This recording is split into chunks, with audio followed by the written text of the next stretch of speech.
Last video में हम लोगों ने रिफ्लेक्शन को प्रूव किया था हाइगन्स थ्योरी से, मतलब वेव्स के थ्रू।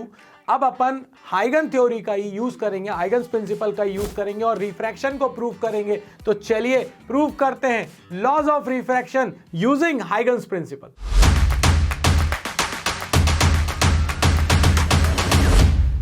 तो यार रिफ्रैक्शन को प्रूव करना ये भी बहुत आसान है यार, मतलब आसान अपन बना रहे हैं इसको, है ना। कैसे बना रहे हैं देखो, सबसे पहले तो आपके पास ये दोनों हो गई इंसिडेंट रेज, ये दोनों इंसिडेंट रेज हो गई, ठीक है।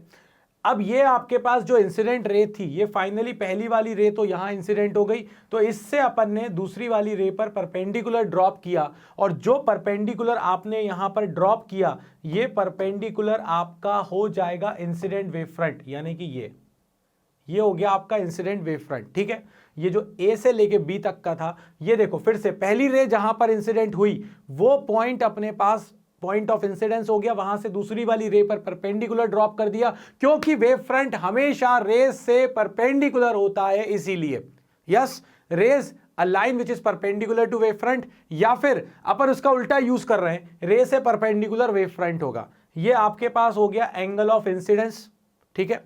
ए बी हो गया आपके पास इंसिडेंट वेव फ्रंट। अब ये जो रे है यहां पर ये इंसिडेंट हो चुकी है, अब क्या हो रहा है, ये रे जा रही है ए से ई की तरफ, उतनी देर में ये रे यहां से पहुंच गई बी से सी की तरफ। ये रे यहां से जा रही थी अंदर, क्योंकि मीडियम डेंसर है तो स्पीड कम हो गई, और यहां पर तो स्पीड ऑफ लाइट ही थी वो एयर वाली, तो इसीलिए ये बी से सी ज्यादा डिस्टेंस ट्रेवल कर गया, ठीक है। ये अब जैसे यहां पर आएगा, अब फाइनली आपके पास ये जो रे है यहां पर रिफ्रैक्ट हो जाएगी, ये रे ये फाइनली आपके पास एक नॉर्मल है, और ये रे अब आपकी यहां पर रिफ्रैक्ट हो गई। तो जब ये रिफ्रैक्ट हो गई तो ये एंगल हो गया आर, बहुत सिंपल, ये आर ले लो या ये आर ले लो, कोई फर्क नहीं पड़ रहा। अब अपन इसको समझते हैं, अगर ये आप देखो तो ये 90 डिग्री है, इसमें से आई चला गया ये वाला, ठीक है। अब यहां पर ये जो वेव फ्रंट है ये इस रे के साथ 90 डिग्री बना रहा है, इसमें से आई चला गया तो ये बचेगा आई, 90 माइनस आई, ये पूरा का पूरा 90 है और ये 90 माइनस आई है, तो ये जो बचा हुआ एंगल है ये क्या हो जाएगा तुम्हारे पास आई, ठीक है। अब अगर ये आर है, देखो गौर से, ये आपके पास 90, ये 90 डिग्री का एंगल है, रे के साथ वेव फ्रंट का जो एंगल होता है वो 90 डिग्री होता है, उसमें से आर चला गया तो ये बचा हुआ एंगल हो गया 90 माइनस आर, और ये जो नॉर्मल है ये सरफेस के साथ 90 डिग्री बनाएगा, उसमें से 90 माइनस आर चला गया तो ये एंगल हो गया आर, बस कहानी खत्म।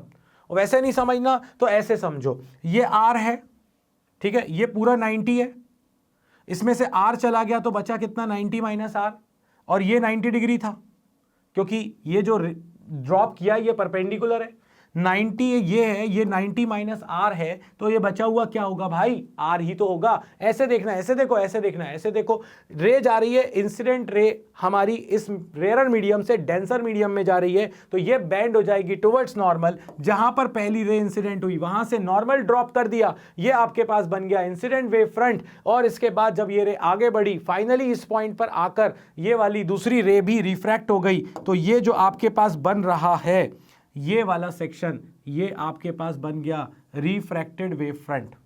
क्लियर? अगर ये क्लियर है तो अब बूटी की जरूरत पड़ेगी, अगर डेरिवेशन आगे करना है तो चलो तो भाई बूटी की तरफ चलते हैं। सेम, बिल्कुल सेम डायग्राम है आपके पास। अब यहां पर देखना गौर से, आपको क्या करना है, आपको सबसे पहले तो दो ट्राइंगल ढूंढने, एक ट्राइंगल से आप निकालोगे साइन आई और दूसरे से आप निकालोगे साइन आर, उसके बाद आप दोनों को डिवाइड कर दोगे। जिसने पुराना वाला वीडियो देखा है वो बोल रहा है ये तो रिपीट टेलीकास्ट है, बिल्कुल रिपीट टेलीकास्ट है, बस एक छोटी सी चीज चेंज है, इसीलिए तो मैंने क्या करा, दो अलग डेरिवेशन बनाने की जरूरत क्या है, इतना दिमाग क्यों लगाएं, दो अलग अलग बनाएं, इससे अच्छा एक तरीके से करो, एक ही डेरिवेशन बन जाएगा, और बस एंड की स्टेप अलग होगी, रिफ्लेक्शन और रिफ्रैक्शन दोनों अलग अलग प्रूफ हो जाएंगे। कैसे होगा देखो, अब इसके बाद आप देखो यहां से ये जो ए से लेके यहां तक ये जो रे आई, जब ये यहां इंसिडेंट हुई, परपेंडिकुलर ड्रॉप किया, उस समय सेकंड वाली वेव बी पर थी, ये ए पर थी, ये ए से ई जितनी देर में आई उतनी ही देर में बी से ये सी आ गई, क्योंकि जब भी तो परपेंडिकुलर ड्रॉप करा तो ये ई पे कट कर रहा है, ठीक है। अब ये लॉजिक क्लियर है, तो एक ट्राइंगल ये दिख रहा है ए बी सी, ये ट्राइंगल दिख रहा है, इस ट्राइंगल से तुम क्या निकाल लोगे, साइन आई। तो देखो साइन आई की वैल्यू क्या आ रही है, आई, एंगल के सामने वाली side perpendicular b c upon ए सी, तो ये हो गया बी सी अपॉन ए सी।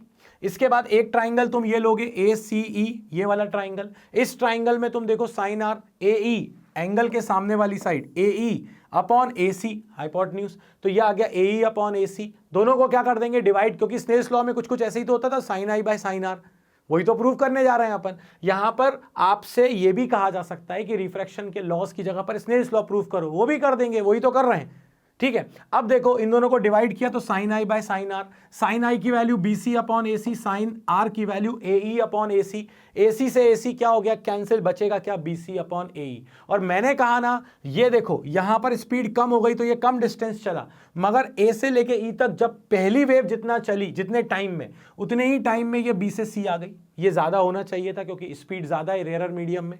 अगर यहां पर अपन देखें तो मैं यहां पर लिख देता हूं, ये हो गया मेरे पास सी और टाइम लगा t, तो ये डिस्टेंस हो गई, ये वाली डिस्टेंस हो गई ct, और यहां पर स्पीड है v और टाइम लगा t, तो ये डिस्टेंस हो गई अपने पास vt, यहां से लेके यहां तक की। तो speed is equal to distance upon time, तो distance is equal to speed into time, तो ये आ गया distance is equal to speed into time. इसके बाद ए वाली डिस्टेंस मीडियम में थी, स्पीड अलग थी, तो ये हो गया v इंटू टी। अब देखो BC अपॉन AE, अगर अपन यहां पर देखें तो BC अपॉन AE की वैल्यू यहां पर अपन रख देते हैं, तो ये आ जाएगा CT अपॉन VT, T से T cancel, C upon V। और एक मीडियम में स्पीड ऑफ लाइट हमेशा सेम बनी रहती है, कभी चेंज नहीं होती, तो इसका मतलब है C कांस्टेंट है, T सेम लगा तो कैंसिल हो गया। यहां पर इस मीडियम में ये V कांस्टेंट रहेगा, तो जब ये कांस्टेंट रहेगा तो speed of light C upon V ये कांस्टेंट रहने वाली है। इसका मतलब है sine i by sine r constant है, और यही तो स्नेल्स लॉ था कि किसी मीडियम में the sine of ratio of sine of angle of incidence to sine of angle of refraction is constant for a given pair of medium. That's it, prove हो गया। और जो हमने डायग्राम बनाया incident ray, refracted ray, normal, ये सब एक plane में थे, तो अपना पहला वाला लॉ भी प्रूफ हो गया कि incident ray, refracted ray, normal at the point of incidence are always lie in the same plane. कहानी खत्म, बिल्कुल सिंपल। रिफ्रैक्शन का प्रूफ किया हमने, बूटी का यूज किया, साइन आई निकाला, साइन आर निकाला, दोनों को डिवाइड कर दिया और डिस्टेंस को निकाल दिया, टाइम सेम लगा था, स्पीड इनटू टाइम करके, और वो रेशियो आ गया कांस्टेंट। प्रूव हो गया ना, कितना आसान, इससे छोटा और क्या होगा। तो यार मजा करा मैंने, मजे करे तुमने, और मजे के साथ ही आएंगे अपने मार्क्स। तो मिलते हैं नेक्स्ट वीडियो में इसके आगे की चीजों के साथ।